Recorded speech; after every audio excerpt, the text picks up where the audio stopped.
Nga Uxhaku i Kapelës Sistine, Tymi Barë që sinjalizoi zgjedhjen e Papës së Ri doli pas ditën e së njëjtës në orën 18:10 në përmbyllet votimit të katërt që prej nisjes së konklavës. Rreth një orë më vonë në balkonin e Bazilikës së Shëmpjetrit, kryekardinali Dominik Mamberti doli për të shpallur në latinisht zgjedhjen e Papës. Festa shpërtheu në sheshin Shëmpjetër dhe kudo ku katolikët në mbar botën po e ndishin me interes këtë proces. Habemus Papam.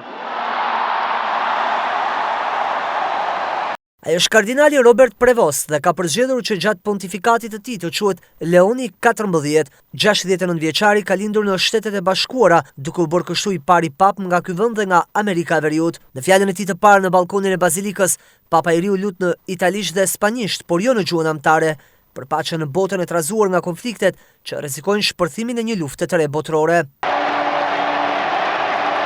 Paqja qoftë me të gjithë ju. Kjo është përshëndetja e parë që u dha Jezusi i ngjallur dishepujve të tij. Dëshiroj që kjo paqe të mbërrijë në familjet tuaja në çdo vend dhe në mbar botën.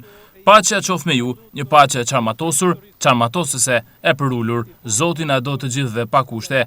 Ende na kumbon në vesh zëri Papa Franceskut që bekoi Romën dhe botën në Pashk, me lejonin që tani të përsërisë atë bekim. Zoti na do, Zoti ju do të gjithëve.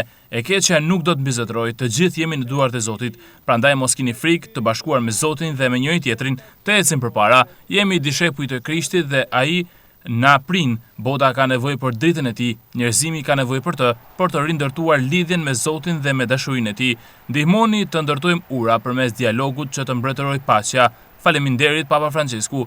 Dua të falenderoj të gjithë vëllezërit kardinal që më zgjodhen si pasardhës të Shënpjetrit për të na udhëhequr së bashku kishën në udhën e paqes, drejtësisë dhe dëshmisë për Krishtin, në bashkëpunim me burrat dhe gratë që i shërben ungjillit. Le të përpiqemi së bashku të jemi një kishë misionare që ndërton ura dhe dialog, që hap krahët si ky shesh për të pritur të gjithë ata që kanë nevojë. Dëshirojmë të jemi një kishë pranë atyre që vuajnë. Shpallja e Papës së 267 në historinë e katolicizmit mblodhi menjëherë në sheshin Shëmpjetër dhe përreth tij 150.000 vizitorë dhe besimtarë që ndoqën këtë zhvillim historik drejt për drejt. Leoni 14 hyn tek papët e zgjedhur shpejt, siç ishin edhe pritshmëritë e 133 kardinalëve pjesëmarrës në konklavën që nisi pas ditën e së mërkurës. Si ai brenda 2 ditëve janë zgjedhur edhe Papa Gjon Pali i parë, Benedikti 16 dhe Papa Francesku. Me sërimeve të shumta nga gjithë bota, për zgjedhjen e Papës së Ri reagoi edhe konferenca i peshqënore shqiptare, ku presidenti Dom Gjergj Meta shkruan: Në emër të i peshqvinjve dhe të gjithë katolikëve në Shqipëri i uroj Papa Leonit zgjidhjen e tij në krye të Kishës Katolike. Kardinalët sot i dha një i peshkove Romës dhe një bari Kishës Universale. Ne falenderojmë Zotin dhe i lutemi që Papa të ketë ndihmën dhe mbrojtjen e hyjit e të zojës së Këshillit të Mirë.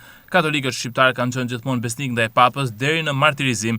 Edhe Papa Leoni i ripërtërim besnikërinë dhe bindjen tonë si pasardhës i Pjetrit në krye të Kishës së Romës. Jam i sigurt se të gjithë shqiptarët ushqejnë një afeksion të sinqert ndaj Papës, pavarësisht besimit të tyre. Shpresojmë që shumë shpejt të shohim Papën në Shqipëri.